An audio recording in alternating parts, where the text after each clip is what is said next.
স্বাগতম। আজকে দুপুর 12টার অনুষ্ঠানে আমরা ঘোষণা করেছিলাম যে এমন একটি বিষয় নিয়ে আমরা উপস্থিত হব যা অভূতপূর্ব, এবং আমার দৃঢ় ধারণা যারা এই মুহূর্তে আপনারা দেখছেন তাদের কেউ কেউ হয়তো জানতেই পারেন, কিন্তু অধিকাংশই অবাক হয়ে যাওয়ার মতন একটি ঘটনা। একটি ঘটনা তো নিশ্চিত বলা যেতে পারে। আমার সঙ্গে রয়েছেন সজলকান্তি ভট্টাচার্য, তাকে প্রথম নমস্কার জানিয়ে রাখি। সজলদা হোক বা আমি, আমাদের আমল থেকে হোক বা তারও আগে থেকে হোক, আজ অবধি মাধ্যমিকে 100% পাস করেছে এবং 79 জন ফার্স্ট ডিভিশন ফার্স্ট হয়েছে, 79 জন ফার্স্ট হয়েছে এবং 90% ফার্স্ট ডিভিশন। এরকম ঘটনা আর যেন না হয়, কারণ এদের সর্বনাশ হয়ে যাবে এটা মনে করি। কারণ তারা কি পড়বে না পড়বে, সবাই তো ফার্স্ট ডিভিশন, যাকে জিজ্ঞেস করছে ফার্স্ট ডিভিশন। যাই হোক, এটা যেমন একটি অভূতপূর্ব ঘটনা, অবাক করার মতন ঘটনা, তেমন আজকের অনুষ্ঠানের নাম হচ্ছে কুম্ভকর্ণের পিতা। কি তা? আপনারা জানেন যে কুম্ভকর্ণ 6 মাস ঘুমাতেন এবং 6 মাস জেগে থাকতেন, এবং যে 6 মাস জেগে থাকতেন টপাটপ তিনি মানুষ খেয়ে নিতেন। এবারে তার আমরা দেখেছি, তা সেই কুম্ভকর্ণকে হত্যা করা হয়েছিল, রাম মেরেছিলেন। তো এইটা আমরা জানি, এটা পৌরাণিক কাহিনী। পৌরাণিক কাহিনী সত্য মিথ্যা বিচার করার সাহস বা অধিকার কোনোটাই আমাদের নেই। তবে বাস্তব যেটা ইতিহাসে থাকবে সেটা বাস্তব, হিস্ট্রি যেটাকে আপনার সামনে তুলে ধরবে সেটাই বাস্তব। সেখানেও কি এরকম লোক আছে? শুরু করছি আজকের কুম্ভকর্ণের পিতা। Excellent programme. মডার্ন যে আমাদের মাধ্যমিকের রেজাল্টের সঙ্গে কুম্ভকর্ণের হোয়াট ইজ সিমিলারিটি। তো যা হোক, আমরা তো অনেকটা রিসার্চ ওরিয়েন্টেড প্রোগ্রাম করি। আমরা কুম্ভকর্ণের নাম শুনেছি যে রাবণের ভাই ছিলেন, তিনি 6 মাস নিদ্রা যেতেন আর 6 মাস জেগে থাকতেন। তখন যদি সায়েন্স এত ডেভেলপ হতো তাহলে নিশ্চয়ই বলা যেত যে কোনো বায়োলজিক্যাল ডিস্টারবেন্সের জন্য এটা হচ্ছে। তো যা হোক, ইতিহাস তো বহমান, সুতরাং ইতিহাসের প্রেক্ষিতে হিস্ট্রি রিপিটস ইটসেলফ। আমরা মডার্ন কুম্ভকর্ণের একজন সাক্ষাৎ পেয়েছি রিসেন্টলি, তার বাড়ি আবার রাজস্থানে। তার নাম হচ্ছে পুরখারাম। দেখুন, পুরখারাম শুয়ে আছে, বাঁদিকের ছবিটা হচ্ছে গিয়ে কুম্ভকর্ণের আর ডান দিকের ছবিটা হচ্ছে পুরখারাম। কুম্ভকর্ণকেও ঘুমে টেক্কা দেন তিনি। রামায়ণে সে বীর বছরে 6 মাস ঘুমিয়ে কাটাতেন, আর এদিকে রাজস্থানের পুরখারাম একবার বিছনায় পড়লে 20-25 দিনের আগে সে ঘুম ভাঙায় কারসাধ্যি। সব মিলিয়ে বছরে 365 দিনের মধ্যে কম বেশি 300 দিনই তিনি থাকেন গভীর নিদ্রায়, তবুও যায় না ক্লান্তি। কেন এমন দীর্ঘ ঘুম? এর পেছনে রয়েছে এক বিরল রোগ। ডাক্তারি পরিভাষার নাম হচ্ছে অ্যাক্সিস হাইপারসমনিয়া। নাগৌর জেলার ভরবায় মানুষ একডাকে চেনেন পুরখারামকে। 23 বছর আগে প্রথম রোগ ধরা পড়ে তার। সেই থেকে স্বাভাবিক জীবন কি তা প্রায় ভুলেই গেছেন তিনি। একবার ঘুম পেয়ে গেলে তো যেখানে রয়েছেন সেখানেই শুয়ে পড়েন তিনি। সুতরাং এই যে ব্যাপারটা, যে রোগটা অ্যাক্সিস হাইপারসমনিয়া, আমরা জানি ইনসমনিয়া হচ্ছে নিদ্রাহীনতা। হ্যাঁ, উল্টো কেস। হ্যাঁ, ইনসমনিয়া হচ্ছে নিদ্রাহীনতা। তার নিদ্রাহীনতায় কিন্তু বহু মানুষ ভোগে। আমার কাছে নিদ্রাহীনতায় ভোগে মানুষ যখন আসে, তখন আমি তাকে বলি যে আদ্যাস্তোত্র পাঠ করতে। সত্যি আদ্যাস্তোত্র এমন সাইন্টিফিক, পাঠ করলেই 2-3 বার পাঠ করেই তার কিন্তু গভীর নিদ্রাকর্ষণ হবে at the time of bed, যার যত বড় ইনসমনিয়া থাকুন কেন। কিন্তু এটা হাইপারসমনিয়া, অর্থাৎ মানে অতি ঘুম। এবং এমন ঘুম, প্রথম দিকে 5-6 দিন সে ঘুমতো, এখন সে 20-25 দিন ঘুমিয়ে পড়ছে। অর্থাৎ বছরের মধ্যে 300 দিন সে ঘুমাচ্ছে। তার একটা মুদিখানা দোকান আছে, সেই মুদিখানা দোকানের মধ্যেই তিনি ঘুমিয়ে পড়ছেন। মুদিখানা দোকানের বেডে যে ঘুমিয়ে আছেন, সে দৃশ্যটা আপনাদের দেখানো হলো, এই যে শুয়ে আছেন ইনি। এবং ঘুম থেকে বেরোনোর পরে মুদিখানা দোকানের সামনে 20-25 দিনের খবরের কাগজ জমে যাচ্ছে। তিনি তার বের হয়ে খবরের কাগজ নেননি, সুতরাং খবরের কাগজগুলো, পাইলস অফ খবরের কাগজগুলো ওখানে জমে গেছে। বাড়ির লোকরা খুবই ওর প্রতি সহানুভূতিশীল, ওকেই চান টান করিয়ে দেয়, যতটা পারে খাওয়ানোর চেষ্টা করে, তা নাহলে অনেক দিন আগেই মারা যেত। তা যা হোক, ডাক্তাররা বলছেন যে মস্তিষ্কে যদি কোনো সময় টিউমার হয় বা অন্য কোনো রকম বায়োলজিক্যাল ডিস্টারবেন্স থাকলে, এটা একটা নার্ভের রোগ, তাহলে কিন্তু এই ধরনের কিন্তু অ্যাক্সিস হাইপারসমনিয়া কিন্তু মানুষকে অ্যাটাক করতে পারে। অর্থাৎ বিজ্ঞানীরা এটা প্রমাণ করেছেন। অ্যাস্ট্রোলজিক্যালি আমরা দেখছি চারটা এখানে ফেলা হচ্ছে, লগ্ন হচ্ছে ধনু, ধনুর দ্বাদশে শনি বসে আছে। যদি আমরা ওই পিকচারটা আমরা দেখি, সেখানে আমাদের দেখা যাচ্ছে, অর্থাৎ শনি হচ্ছে গভীর নিদ্রার কারক গ্রহ, গভীর নিদ্রার কারক হচ্ছে স্যাটার্ন। সুতরাং শনি কিন্তু এই ব্যাপারটা কিন্তু করছে, ট্রিগার অফ করছে। আর কি হচ্ছে, যে বায়োলজিক্যাল সিনড্রোম অর্থাৎ nervous system, cerebrospinal nervous system, এটা কন্ট্রোল করে আমাদের হচ্ছে মার্কারি। বুধ হচ্ছে তার কন্ট্রোলিং প্ল্যানেট। সুতরাং এখানে মার্কারি এখানে কিন্তু অ্যাফ্লিক্টেড অবস্থায় রয়েছে।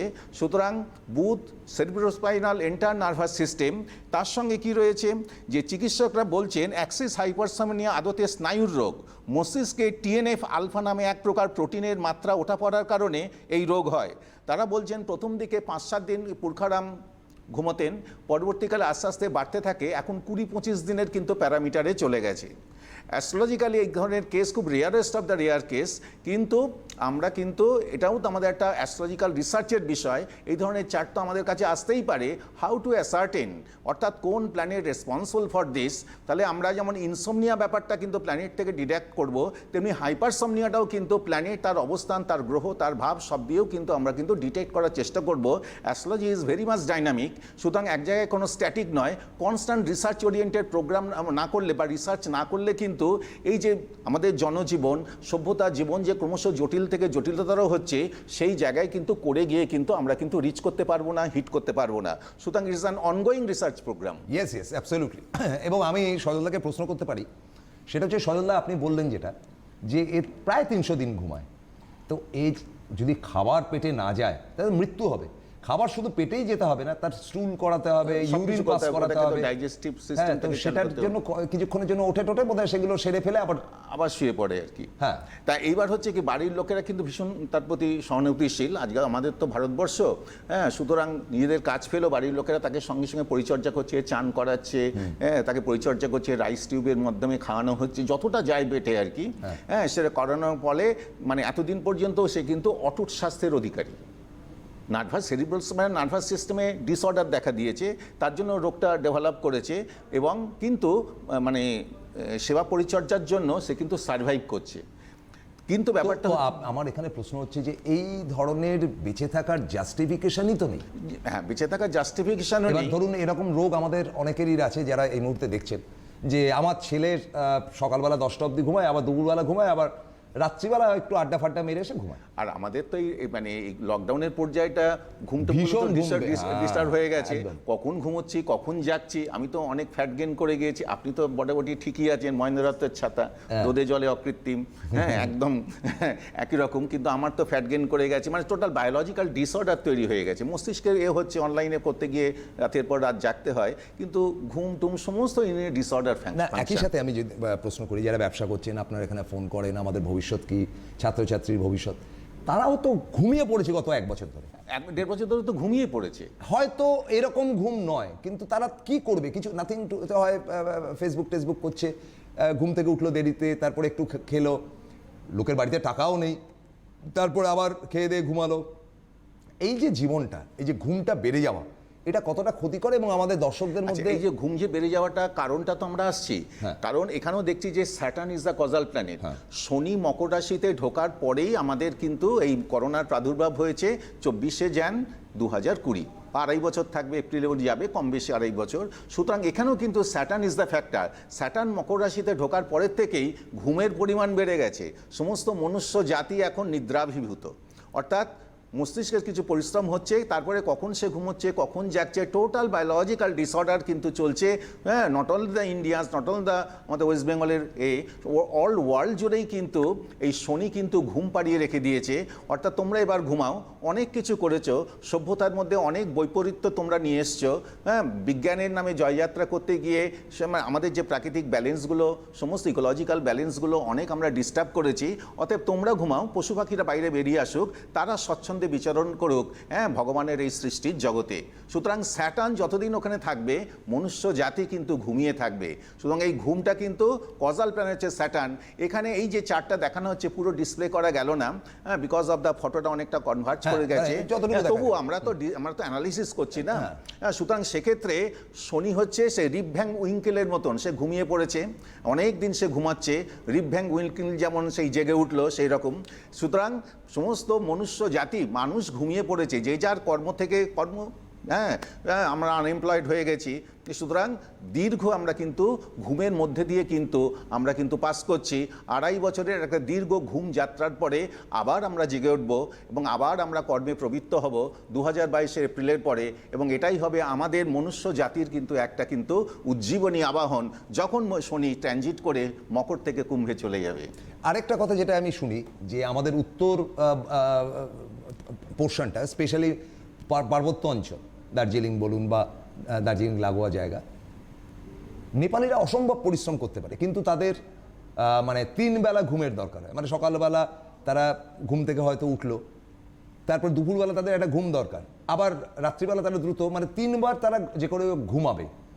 তারা স্নান খুব একটা যে করে এমন নয়, আমি দার্জিলিংয়ে দেখেছি, কিন্তু দুপুরবেলা কোথায় গায়েব হয়ে যায়, তারপর দেখি ভোস ভোস করে ঘুমাচ্ছে। তো সেটাও কিন্তু একটা ওদের পরিশ্রমের রসদ হিসাবে বা ওদের টেনাসিটির জায়গা থেকে আমি জানি না এই ব্যাপারটা কি, যদি একটুখানি। তার যে ঠান্ডার দেশে কি বসুন্ধরা, একটা আপনাকে যে ঠান্ডার দেশে কি ঘুম বেশি হয়? হ্যাঁ, তাও হয় আর কি, কারণ নার্ভগুলো তো খুব রিল্যাক্স মুডে থাকে। গরমের দেশে আমরা গরমের জন্য নার্ভগুলো মানে অ্যাটল রিল্যাক্স মুডে থাকে না, সেই জন্য অল্প ঘুমের মধ্যে ঘুম ভেঙে যাচ্ছে, মাঝরাতের মধ্যে ঘুম ভেঙে যাচ্ছে। কিন্তু ঠান্ডার যেখানে প্রাদুর্ভাব এবং পার্বত্য অঞ্চলে পরিশ্রমের তো একটা বিশাল ব্যাপার থাকে, হ্যাঁ, স্কেলিং দ্য হাইট, সেক্ষেত্রে কিন্তু অক্সিজেন লেভেলটা একটু কম থাকে, সেই জন্য সহজে নিদ্রাকর্ষণ হয়। তা যা হোক, আমরা যে কম্পারেটিভ স্টাডিটা করছি, যে একটা মানুষ 300 দিন নিদ্রাভিভূত, কুম্ভকর্ণের আমরা ইনস্ট্যান্স আমরা জানি, কিন্তু সেটা তো ইতিহাস।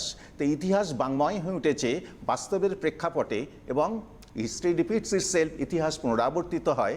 সেক্ষেত্রে পুরখরামের যে এই যে জিনিসটা আমি তুলে ধরছি, এটা কিন্তু একটা বিশাল কিন্তু রিসার্চ ব্যাপার। শুধু চাকরি কবে পাবো, ব্যবসা কবে হবে, বিবাহ কবে হবে, বিদেশ যাত্রা কবে হবে, এই গণ্ডির বাইরেও যে অসংখ্য একটা রিসার্চের ওয়ার্ল্ড রয়েছে, সেই জায়গাটাই আমরা পেনিট্রেট। আমি একটুখানি একটা ফোন নিয়ে নিচ্ছি। হ্যালো। হ্যাঁ, নমস্কার স্যার। নমস্কার। হ্যাঁ, নমস্কার স্যার। হ্যাঁ, শুনলাম। নমস্কার। হ্যাঁ স্যার, আপনাকেও নমস্কার। নমস্কার। হ্যাঁ স্যার, আমি সৌরভ পালই বলছি কোলাঘাট থেকে। সৌরভ পালই কোলাঘাট থেকে বলছি। সৌরভ পালুই? হ্যাঁ। ডেট অফ বার্থ বলুন। ডেট অফ বার্থ বলুন। হ্যাঁ, 25/11/1979। 25/11/1989, তাই তো? 79। সময়টা বলুন। রাত্রি 10:54। কোথায় জন্ম? মেদিনীপুরে? কলকাতা। 10:54 রাত্রি। বেশ। কি আসছে? এর আবার কালসর্প দোষ আছে। এর শনি কোথায় দেখা যায়, কতটা ঘুমায় দেখা যাক। তা যা হোক, শনি বসে আছে বুধের ঘরে, 2nd হাউসে, সিংহ লগ্ন। আর কি আসছে এখানে? কালসর্প দোষটাকে ডিস্টার্ব করবে লাইফের যে প্রতিষ্ঠাটা, সেটা কিন্তু ব্যাহত করবে। যা হোক, মোটামুটি চাকরি করে, হ্যাঁ, কারণ দশমপতি শুক্র এখানে বসে আছে, 5th হাউসে বসে আছে। কিন্তু অ্যাজ এ ম্যান, যেহেতু আপনার লগ্নে মঙ্গল, বৃহস্পতি, রাহু বসে আছে, হ্যাঁ, বৃহস্পতি লগ্নে বসে আছে, অ্যাজ এ ম্যান মোটামুটি ঠিকই আছে। কিন্তু ম্যারেজের জায়গাটা কেতু বসে আছে, অর্থাৎ লগ্নে রাহু এবং মঙ্গল, রাহু মঙ্গল কম্বিনেশন, ম্যারেজ জায়গায় কেতু, এই জায়গাটা কিন্তু এই চার্টের কিন্তু নেগেটিভ ফিচার, অর্থাৎ ম্যারেজ জায়গাটা কিন্তু ডিস্টার্ব রয়েছে আর কি, এবং বিবাহে সেটা বাধা তৈরি করছে। মঙ্গল রাহু কম্বিনেশন তো কখনই ভালো হয় না। আমি একটু জিজ্ঞেস করিনি। হ্যাঁ, বলুন। হ্যাঁ স্যার, এই বিয়ের ব্যাপারটা একটু জানতাম, আর জানা ছিল আর কি। হ্যাঁ, তো আপনি একটা চাকরি করেন মোটামুটি, তাই তো? হ্যাঁ হ্যাঁ। আর মানুষটাও খারাপ না। বয়স কত এখন? আমার স্যার এখন 40+। 79 42? 40+। 40+ না, 42 হবে। 79-এ জন্মেছেন। হ্যাঁ হ্যাঁ হ্যাঁ। 2021, 2 বছর টপকে গেছে। 42-এ আপনি কি বিবাহ পারবেন? আপনি একটু দয়া করে জানান। বিবাহটা করলে, বিবাহ করেনি এক প্রকার ভালো হয়েছে, বিবাহ করলে এতদিনে ডিভোর্স হয়ে সব ম্যাসাকার হয়ে যেত। কেন, ওর দিকটা খারাপ? এই হচ্ছে মানে খুব মানে নিজেকে খুব বুদ্ধিমান মনে করে, হ্যাঁ, মানে ইন্টেলিজেন্টও আছে। তা যা হোক, বইয়ের উপরে ডমিনেন্সি দেখাতে গেলেই বউ বিগড়ে যাবে। সুতরাং এখানে সেটা রয়েছে। লগ্নে মঙ্গল মানে হচ্ছে ইগোইস্টিক ব্যাপার, ইগোটা খুব বেশি, তার সঙ্গে আবার রাহু 5 হয়ে আছে। সুতরাং what God does for the best. Marriage করলে it will lead to divorce. নানা রকম রাহু মঙ্গল কম্বিনেশন থাকলে লিটিগেটেড ব্যাপারগুলো চলে আসে। দ্য গড হ্যাজ সেভড হিম।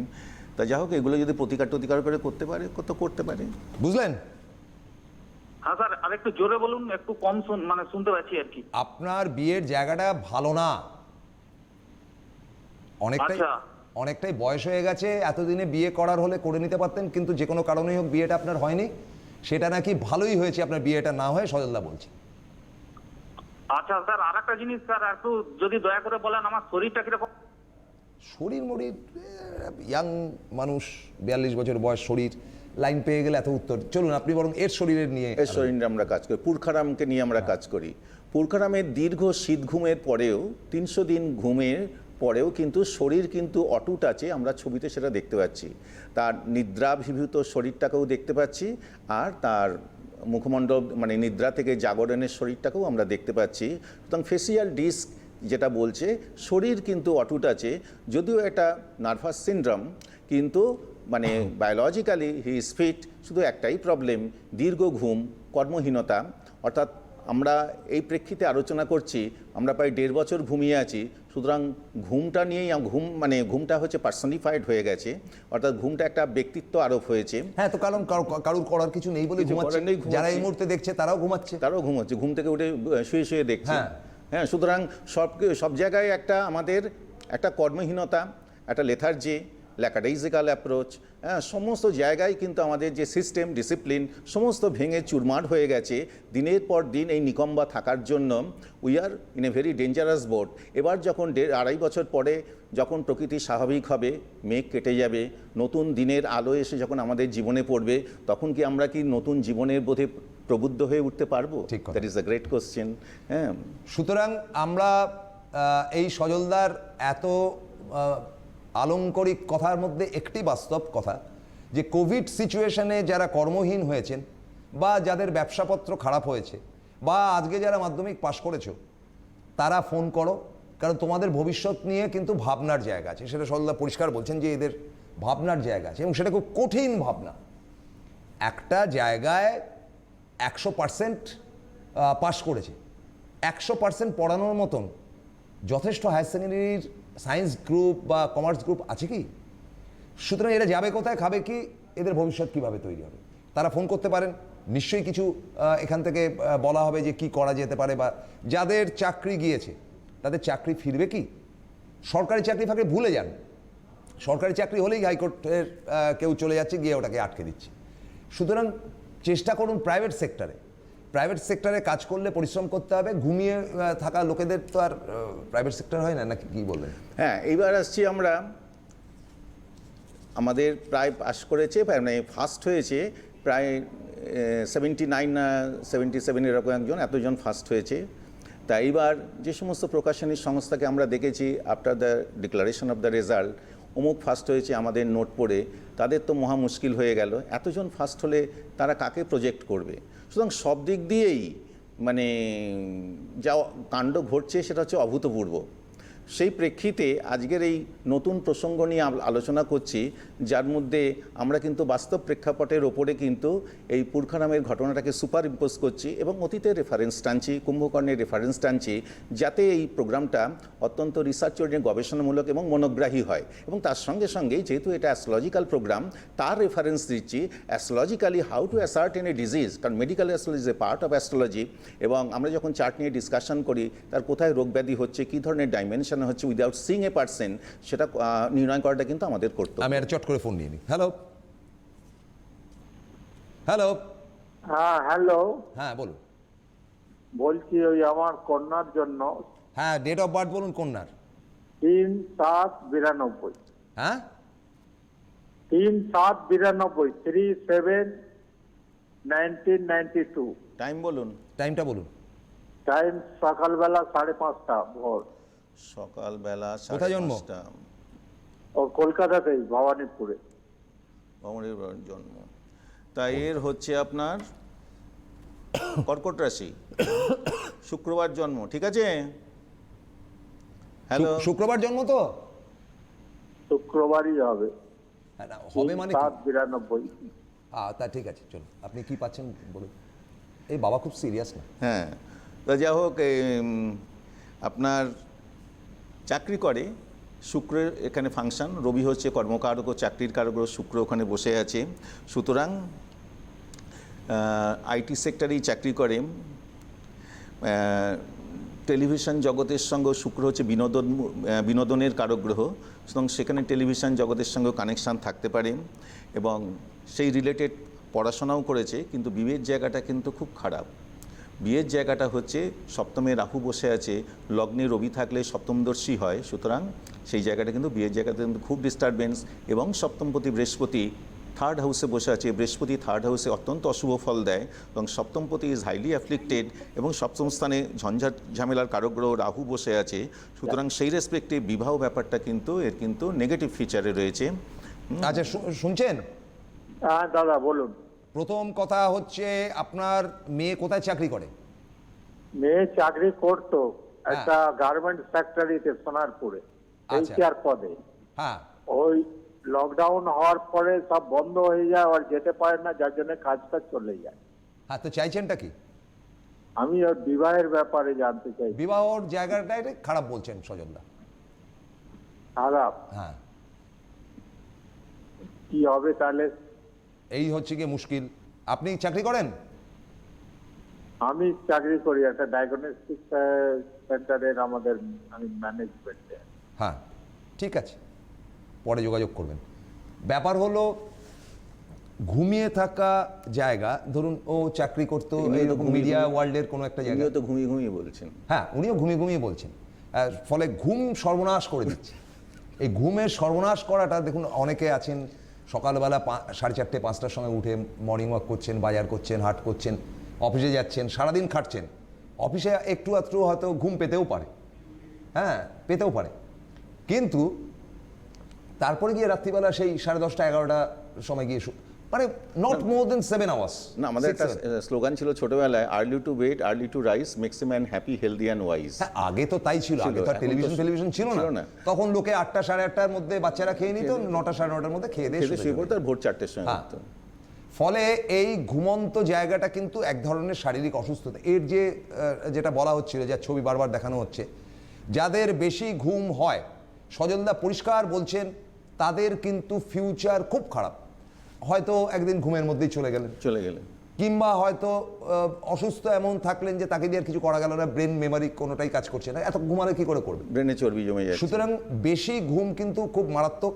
সেই বেশি ঘুমটা কিন্তু আমাদের সমাজে এসে গিয়েছে এ কারণে যে কোভিড পিরিয়ডে অনেকে চাকরি গেছে, অনেকে ওয়ার্ক অ্যাট হোমে কালচার করলে কিন্তু সেটা অফিসে আপনি যে পরিশ্রমটা করছেন সেটা ওয়ার্ক অ্যাট হোমে কিন্তু হয় না, তাই তো? সুতরাং সেই দিকগুলো নিয়ে যদি কারোর কোনো সমস্যা হয়ে থাকে, কর্মক্ষেত্র বলুন, ব্যবসা বলুন, বাণিজ্য বলুন, এই যে যারা ফোন করলেন, তারা দয়া করে, উনি ডায়াগনস্টিক সেন্টারে কাজ করেন বলে চাকরিটা টিকে আছে, কারণ এই রক্তপক্ত নেওয়া বা কোভিড টেস্ট করা সবই এগুলো করতে হয়, সুতরাং চাকরির টিকে রয়েছে। আর মিডিয়া ওয়ার্ল্ডে গিয়ে 12টা বেজে গেছে। অতিরিক্ত পরিশ্রমের জন্য আবার হয়েছে আর কি, ওনার এখন মানে ঘুমের হচ্ছে। হ্যাঁ, আর তারপরে ওনার টু মাচ এক্সারসাইজ। হ্যাঁ, ওর কথার মধ্যেও একটা জড়তা দেখলাম, এমন তো বয়স হওয়া উচিত না। যাই হোক, তো এই জায়গা থেকে আপনারা ফোন নাম্বার পেলেন এবং ফোন নাম্বারে আপনারা অনর্গল ফোন করুন। সজলদা কখন কোন চেম্বারে যাবেন সেটা জেনে নিতে পারেন। তবে এখন তো আপনি তো বোধহয় এখন কীভাবে দেখছেন? ওই অনলাইনে দেখছি, এখনও চেম্বারে যাচ্ছি না। একটা মাত্র ভ্যাকসিন নিয়েছি, সুতরাং 2টো ভ্যাকসিন নিয়েই যে পুরো সিকিওর সেটাও হবে না। তা যা হোক, ঘুম আমাদের কাটাতে হবে, কারণ সামনে কিন্তু জাগরণের দিন। সুতরাং এই নিদ্রার থেকে জাগরণের এই পর্বের মধ্যে দিয়ে আমাদের লাইফ পাস করছে। সবাই কম বেশি হাইলি অ্যাফ্লিক্টেড হয়েছে, সুতরাং আমাদেরকে নব আনন্দে জাগো, নব রবিকিরণে। সুতরাং সেই দিনের প্রতীক্ষা করতে হবে, হঠাৎ তো জেগে ওঠা যায় না। সুতরাং নিজেদেরকেই উদ্বুদ্ধ করতে হবে। একটা টেস্ট কেস দেখালাম যে নিদ্রা কত ভয়ঙ্কর হয়, সেই নিদ্রা অতীতের রেফারেন্স নিয়ে বর্তমান প্রেক্ষাপটে এবং অ্যাস্ট্রোলজিক্যাল অ্যানালিসিস দিয়ে জিনিসটাকে আপনাদের সামনে রিপ্রেজেন্ট করলাম। প্রিয় দর্শক বন্ধুগণ, নিশ্চয়ই বুঝতে পারছেন, astrology is not a child's game, এটা কনস্ট্যান্ট একটা রিসার্চ ওয়ার্ক। ধন্যবাদ সজলদা। আগামী শুক্রবার ফের 12টার সময় সজলদা ফিরে আসবে। আগামী শুক্রবার ফের 12টার সময় সজলদা ফিরে আসবে। আজকের মতো বিদায় নিচ্ছি, নমস্কার।